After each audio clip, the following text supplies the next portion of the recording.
A Vida em Foco traz assuntos do Espiritismo que são de seu maior interesse. E hoje não será diferente. A entrevista é sobre o aspecto revelador da comunicação com os espíritos. Acompanhe!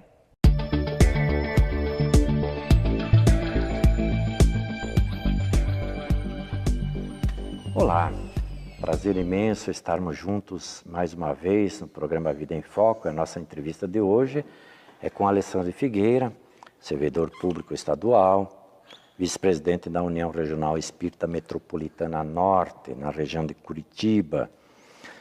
Alessandro, o que a gente pode falar acerca das manifestações mediúnicas?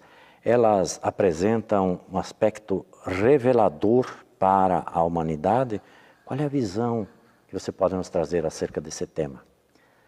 Meu caro Daniel e amigos, esse é um tema palpitante, porque são muitas as revelações obtidas pela via mediúnica, algumas delas inclusive antecipando descobertas da nossa própria ciência. Interessante esse Eu aspecto. gostaria de começar citando rapidamente uma bela obra intitulada Cartas de uma Morta.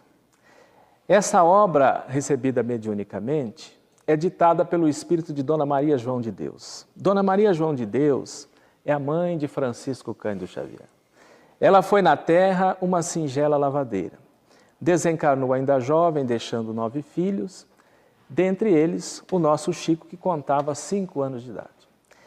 Em 1935, ela desencarnou em 1915, ela retorna do mundo espiritual para ditar ao filho algumas páginas que se transformaram no belo livro Cartas de uma Morta.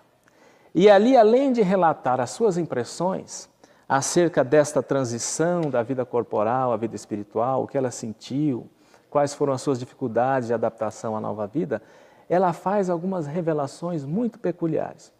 Uma delas é que ela teve ensejo de visitar uma dimensão no qual existiam 3 sóis de cores distintas, o que hoje é plenamente atestado pelas descobertas da ciência. Por outro lado, ela fala ainda de um outro aspecto muito interessante, que é a chamada mediunidade generalizada. O que vem a ser isso? É o exercício da mediunidade de forma generalizada em determinadas comunidades espirituais. Ela então visita uma comunidade, a comunidade dos chamados saturninos, em que a partir de determinada idade, todos naquela sociedade são médiuns ostensivos. Isso é um dado importante porque nós que estudamos a doutrina espírita e sabemos que a mediunidade é uma espécie de sexto sentido, que deverá desenvolver-se à medida em que o homem se espiritualize mais, à medida em que nos iniciemos nas questões da vida futura. Houve até um filósofo argentino, Humberto Mario, que escreveu uma obra em que ele falava da chamada mediunidade social, que num futuro nós poderíamos conviver tranquilamente com a mediunidade de forma mais ostensiva, pelo fato de já podermos transitar nesse universo com conhecimento e particularmente o conhecimento que a doutrina espírita nos traz. Não acha você, acerca dessa questão da mediunidade generalizada, que de alguma forma já estamos vivendo esses momentos? Concordo. E me recordo que o próprio codificador, ele em algum momento aborda esse assunto, estabelecendo mais ou menos uma simetria em relação aos grãos de areia na praia, que no futuro se espera alguma coisa nesse sentido, ou seja, que a quantidade de médiums seja tão grande, né, dada essa questão da espiritualização que estamos a caminho, e acredito que o Espiritismo, ao completar 160 anos, agora em 2017, tem vasta contribuição acerca dessa questão. Já estamos vivendo de alguma sorte, não esse quantitativo imaginado ou preconizado pelos espíritos, mas estamos vivendo um pouquinho disso já? É um processo, né, meu caro Daniel?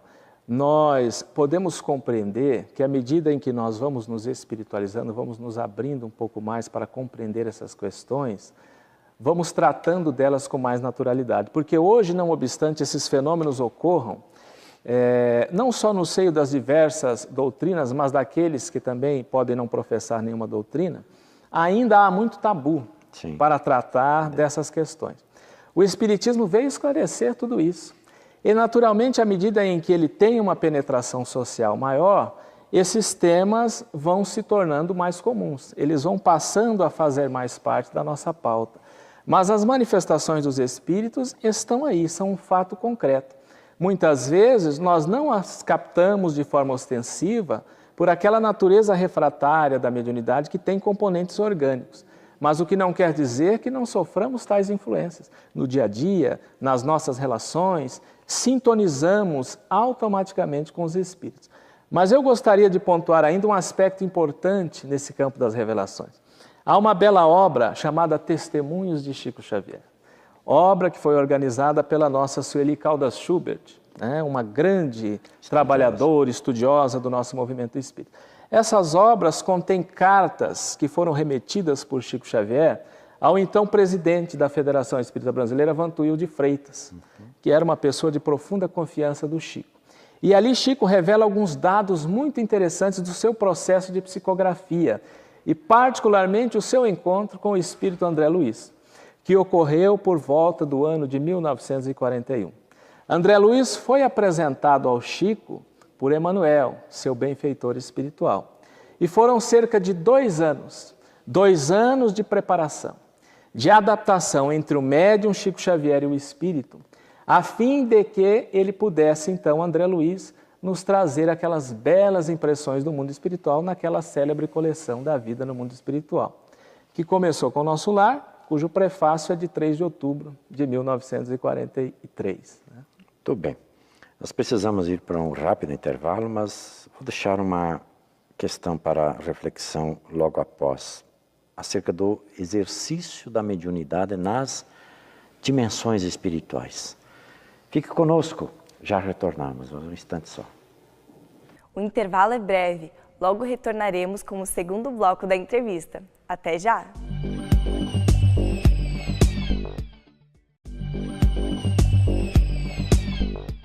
Retornamos com o segundo bloco da entrevista com o tema O aspecto revelador da comunicação com os espíritos. Acompanhe! Estamos de volta, estamos falando com Alessandra Figueira acerca dos aspectos reveladores da comunicação com os espíritos e falávamos, Alessandra, antes do nosso intervalo, acerca do exercício da mediunidade nas dimensões espirituais. O que é que você traz para nós nesse tema? Nesse particular também, Chico Xavier nos dá uma bela revelação nestas cartas dirigidas a Vantuil de Freitas. Ele fala, por exemplo, que André Luiz, em verdade, atuava ali como médium de um grupo de entidades que vinham, portanto, revelar aqueles aspectos a respeito da vida no mundo espiritual, em que André Luiz atuava na condição de um repórter. Mas Chico revela aspectos interessantes, por exemplo, sobre o processo de psicografia da obra Missionários da Luz. Ele chega a relatar uma reunião que ocorreu na dimensão espiritual, pois que todo o processo de coordenação desse trabalho de psicografia era dirigido na espiritualidade por Emmanuel e Bezerra de Menezes. Então, em determinados pontos da obra, havia a interrupção do processo de psicografia. Esses espíritos se reuniam na espiritualidade para discutir alguns pontos mais intrincados da obra.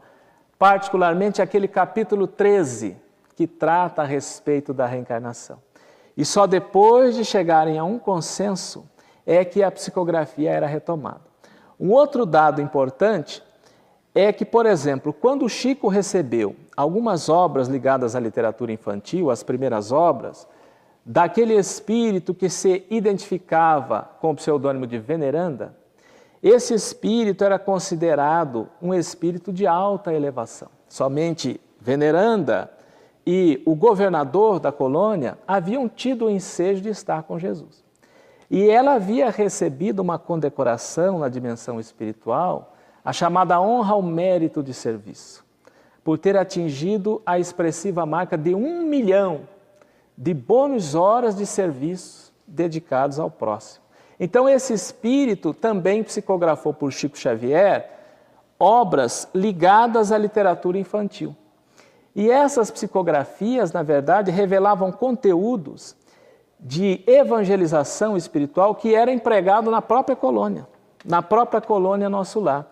Mas dada a elevação desse espírito, Chico chega a dizer que ela se utilizava de Emmanuel e Emmanuel servia como médium, como ponte de intercâmbio, para transmitir ao Chico essas impressões. São dados extraordinários.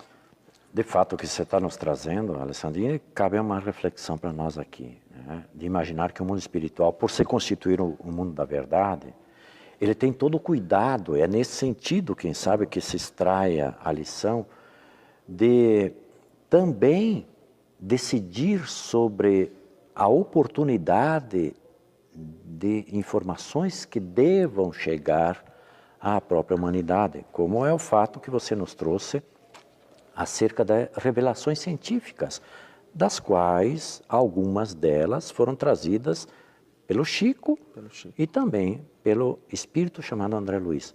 Como é que o mundo espiritual se elabora nesse campo da oportunidade e da responsabilidade para trazer via mediúnica informações que serão oportunamente descobertas ou confirmadas pela ciência? Esses espíritos são profundamente criteriosos. Eles vão transmitindo as informações na medida em que a humanidade está madura, está apta para compreendê-las.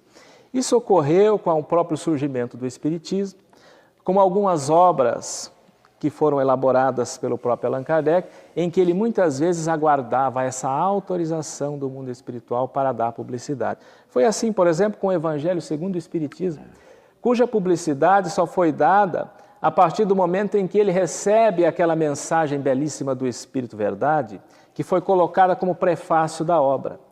Se você observar os periódicos da Revista Espírita de 1863, Allan Kardec encerra aqueles periódicos fazendo uma análise acerca do que ocorria com o Espiritismo naquele momento, em que os ataques se intensificavam. Mas ele faz uma observação, né, que o tempo da maturidade doutrinária do Espiritismo já estava próximo, mas que o momento ainda não havia chegado.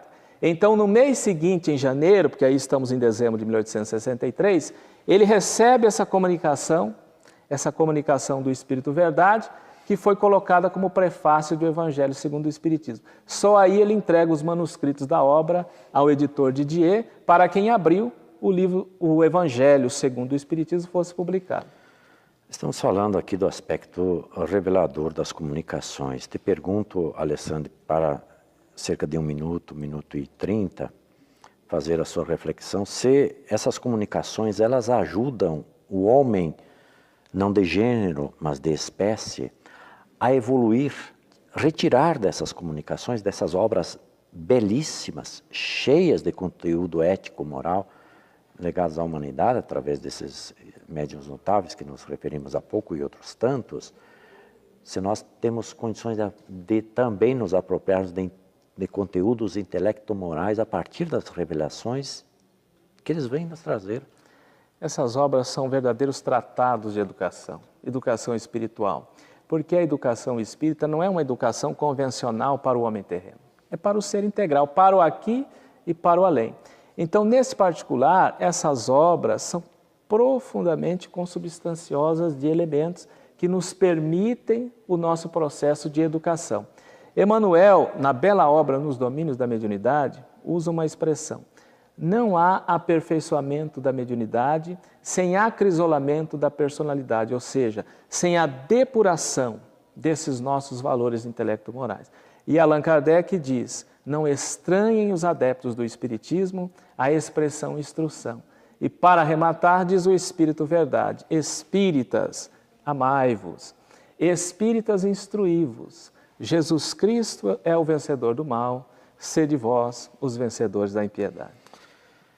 Conversamos aqui, de modo muito agradável, diga-se de passagem, com a Alessandro Figueira, a quem agradecemos muito a sua presença. Fique conosco, o programa Vida em Foco continua.